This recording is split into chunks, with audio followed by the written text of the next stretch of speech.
And I don't want to answer no more questions. Okay? What was this man Callan like? He didn't have one thought for life. Not one thought.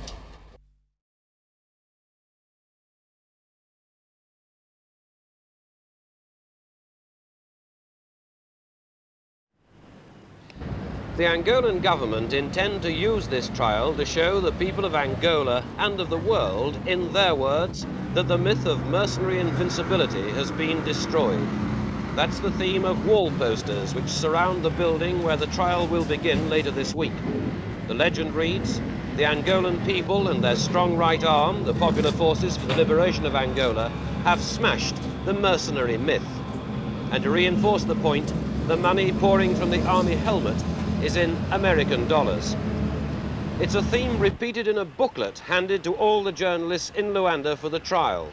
It's an expensively produced set of biographies of the 13 prisoners, translated into 3 languages. The first biography is that of Costas Georgiou, the so-called Colonel Callan. Each of the mercenaries is to be tried separately, but the Angolan authorities have already said that the charges against Callan would be different from those against the other 12 men. As the trial approaches, the Angolan newspapers are hammering home the same message, that the mercenaries could not have operated without the connivance and collaboration of what are described as Western imperialist governments. And the published booklet of biographies contains this warning: the trial and International Commission of Inquiry in Angola should serve notice on the paymasters and organizers, as well as the mercenaries themselves, that their time is over. Robert Southgate, ITN, Luanda, Angola. Any doubts that may have remained about the nature of this trial have now been ended. The Angolan government's attitude to the 13 men in the dock, 10 of them from Britain, was spelled out at an impromptu news conference by the Director of Information, Dr. Luis de Almeida. They are guilty. And I think some of them, even, look, not because we say that they are guilty. Why we didn't find any lawyer in Britain to defend them? It's because even the lawyer, your British nationals, they are already convinced that they are guilty. Dr. Almeida said the defense of the British mercenaries would be undertaken by 3 Angolan lawyers. I asked him if the prisoners had been told the precise charges against them. The mercenaries, oh, they are not so naive like that. No, but do they know specifically what those charges are? Yes, they came to a country, they've been paid to come to a country and to kill people. But the legal specific and charges... to violate the sovereignty of this country. But isn't it going to be very difficult for an Angolan lawyer to defend them? Yes, it will be very difficult, and our people has difficulties to understand it. But we say to our people that you are a sovereign state, you are an independent state. There are some international laws. You have to accept these international laws. Meanwhile, the Angolan government's uncompromising attitude was underlined as delegates assembled in a hall of Luanda's museum for the International Commission of Inquiry, which is to investigate the whole question of the recruitment and operation of mercenaries. Delegates were invited from 29 countries and 3 liberation movements. And finally, to reinforce their attitude, the Angolan government invited members of the commission to inspect a display of captured mercenary equipment and atrocity pictures in a hall adjoining the one where the commission is meeting. Equipment on display included a Chinese anti-aircraft gun, an American Browning machine gun, various mortars, handguns, and rifles. The photographs included copies of the British mercenaries' passports, lots of American dollars, and pictures of the Angolan and the mercenary dead. Robert Southgate, News at 10, Luanda, Angola. This was the first time that all 13 prisoners had been seen together in public, and probably the last until they're all brought back in to hear the verdicts. 2 of them, Andrew Mackenzie, whose left leg has been amputated below the knee, and John Nammock, at 20, the youngest of the defendants, whose right foot is in plaster, are in wheelchairs. The rest have been placed on stools with orders to look straight ahead and not to talk to each other. Behind them, a row of FAPLA, the Angolan soldiers, armed with pistols. Members of the International Commission of Inquiry, among them London lawyer Mr. Stephen Sedley, attend the trial each day as observers. So too does Mr. Hugh Byatt, the diplomat who's the British government's official observer at the trial. The Angolan Justice Minister, Dr. Diogenes Boavida, has also been in the public seats each day. The defense lawyers sit to the left of the judges. Callan's lawyer is a woman, Maria Teresinha Lopes. Gradually, the defense is building up a picture of a group of ex-soldiers, many of whom had been unemployed and who were totally ignorant of the political situation in Angola. The People's Prosecutor, Dr. Manuel Monteiro, has said he has 20 witnesses, although not all may be called. There are 5 judges, 2 of them lawyers, 2 from the army, and 1 representing the OMA, the Angolan Women's Organization. The presiding judge is the Attorney General, Ernesto da Silva. Callan, charged under his real name, Costas Georgiou, and Andrew Mackenzie, described by the prosecution as Callan's right-hand man, faced the most serious charges. The indictment took more than half an hour to read. It lists 139 counts.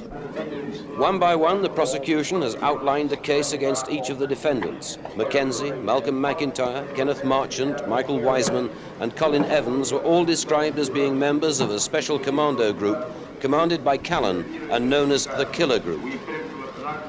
Callan himself gave evidence at the start of the second day of the trial. Behind him sat Gavin Marchant, the American Gary Acker, and Cecil Fortain, who'd given evidence the previous day and were allowed to listen to the rest of the proceedings. Callan faced his accusers aggressively and showed little sign of repentance. Okay, all I want to say is this. My identity, and I want this taken down on record, that all my men, which are captured, the so-called mercenaries, i.e. Mackenzie, was not my 2IC. He was not my second in command, okay? And all the rest of my soldiers, which you have captured, were all under my direct command. So any responsibility and any charges against them, okay, they were following my orders. They were just soldiers. That's all I want to say, and I don't want to answer no more questions, okay? No disrespect. Although the People's Prosecutor has asked for the death penalty for all 13 of the defendants, observers here now feel that that's unlikely to be the court's verdict. And if the death penalty is passed on any of the prisoners, it still has to be ratified by Angola's president, Dr. Neto. Robert Southgate, ITN, Luanda.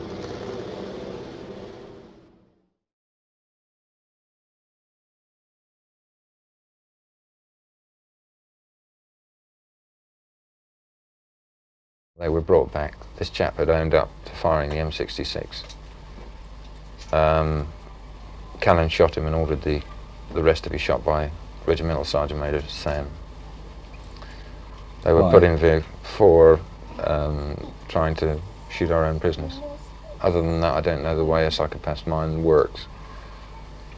They were taken down 6 k's from Macalla and shot by FN rifle fire. 1 bullet will take an arm straight off. This was ordered by Callan? This was ordered by Callan. Who actually did the shooting? Regimental Sergeant Major Sam, plus 2 blacks. Was Callan there at the time? This I don't know, sir. What happened? I think, I believe Callan went back into Macalla. And Sergeant Major Sam, who was he? Or who is he? He was the, I don't know his second name. He was the Regimental Sergeant Major for the whole company. An Englishman? Yes, sir. What happened to him? He was court-martialed and shot. And what's happened to Callan, who ordered the shootings? Callan was involved in the ambush the following, two evenings following. He had his left leg blown apart. He was left in the jungle with 5 English troops. We believe they've been captured and killed. What were you actually able to see for yourself of this massacre? I've seen the bodies, so that's enough. How did that come about? What were you doing? I was going to get water down the other side of Macalla the same day of the execution. I was standing guard on top of the lorry. I was in charge of the party going down to get the water. and I saw the bodies from the top of the vehicle. How many of them, do you know?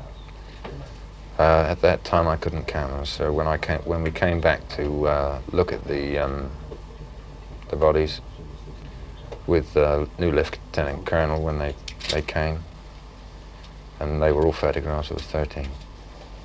What was your reaction at that particular time? I was 6. And what was the reaction of other mercenaries to this? And did they take it as a massacre or just as a punishment? They took it as a massacre. They'd each and every one of them made a pact to kill Callan. What was this man Callan like? An animal. 1 minute smiling, even funny. Then the next minute vicious. He didn't have one thought for life. Not one thought.